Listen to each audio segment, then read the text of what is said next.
যে হঠাৎ করে নিশ্চয়ই কিছু মানুষ আবিষ্কার করলো যে বুবলি সিঙ্গেল, হ্যাঁ, বুবলির উপরে এখন আর শাকিব খানের প্রোটেকশনটা নাই, so we can offer, we can try. মানে আমি সব মিলিয়ে আসলে জানতে চাচ্ছি যে আসলে সিচুয়েশনটা কেমন ছিল।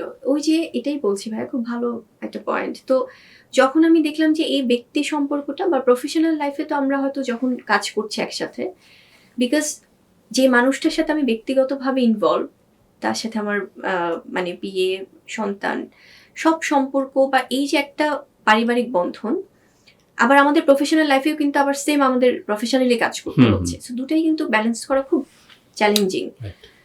তো যেটা বলছিলাম যে সব পারিবারিক সম্পর্কেই তো থাকে, যে অনেক ওঠানামা সম্পর্কের মধ্যে থাকে বা অনেক রকমের সিচুয়েশন থাকে, সেটি আমাদের মধ্যেও গিয়েছে।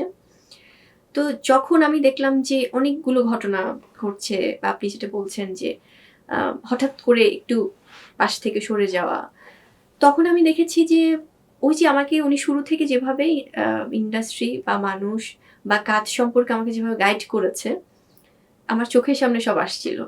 আচ্ছা, যে ওকে, মানে এখন তো হয়তো এই জার্নিটা মানে অ্যাটলিস্ট আমি তো শিখেছি কিভাবে এগোতে হবে। 100% ভাই, আমাকে যে গ্রুমিং করানো, এটা কিন্তু ওনার হাত ধরেই তো আমার শেখা।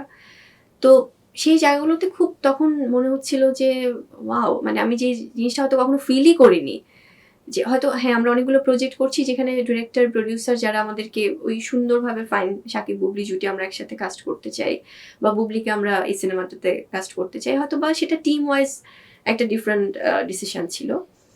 কিন্তু যখন মনে হলো যে আমাদের ব্যক্তি সম্পর্কটা প্রফেশনালি সেখানে কোনো না কোনোভাবে প্রভাব ফেলছে, তখন মনে হতো যে দিস ইজ সো ডিফিকাল্ট। কারণ আমরা পর্দায় তো যতই প্রফেশনালি কাজ করি, সেই ব্যক্তি সম্পর্কটা কোনো না কোনোভাবে এসেই যায়। তো তখন ওই শেখা জিনিসগুলো কাজে লাগিয়েছি, যে না ফাইন, এখন আর ততদিনে তো একটু ম্যাচিওর হয়ে গিয়েছি ইন্ডাস্ট্রিতে। তো সিঙ্গেল বুবলি বা এই জায়গাটা কখনোই ফিল হয়নি, কারণ একটা মানে ব্যক্তিগত দুষ্ট লোকদের কি আর সাহস হয় নাই, মানে কখনোই না। আমি আচ্ছা। এদিক থেকে আমি আপনার এই প্রসঙ্গটার জন্যই বলি যে খুব ভালো একটা প্রসঙ্গ, কারণ আমরা অনেক সময় কি মিডিয়া নিয়ে আমাদের অনেক ধরনের আইডিয়া থাকে, যে একটা মেয়ে কাজ করতে, একজন মেয়ে কাজ করতে আসছে কেমন হবে, বাট আমি 100% অ্যাসিউরেন্স দিয়ে বলি, আই নেভার ফেসড ইট।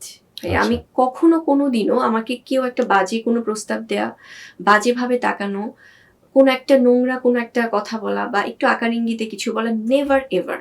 আমি এটা 100% নিশ্চয়তা দিয়ে বলছি, সবাই না সেই সম্মানের জায়গাটাই দিয়েছে। আচ্ছা, যে আপু আমরা এইভাবে হয়তো প্রজেক্ট নিয়ে গল্প পাঠাচ্ছে, কথা হচ্ছে, আমরা ওভাবে সুন্দর একটা পরিবেশে কাজ করতে যাচ্ছি। যদি আমার কখনো মনে হচ্ছে যে না, সেটা শাকিব খানের বাইরের কথাও আমি বলছি, যে যদি কখনো মনে হচ্ছে প্রজেক্টটা নিয়ে ফাইন, আমার হয়তো এখানে কাজটা মনে হচ্ছে যে আমি আমার জায়গাটা থেকে হয়তো গল্পের জায়গায় স্যাটিসফাইড না, তখন আমি অ্যাভয়েড করে গিয়েছি। বাট কোনো নোংরা সিচুয়েশন ফেস করতে হয়নি।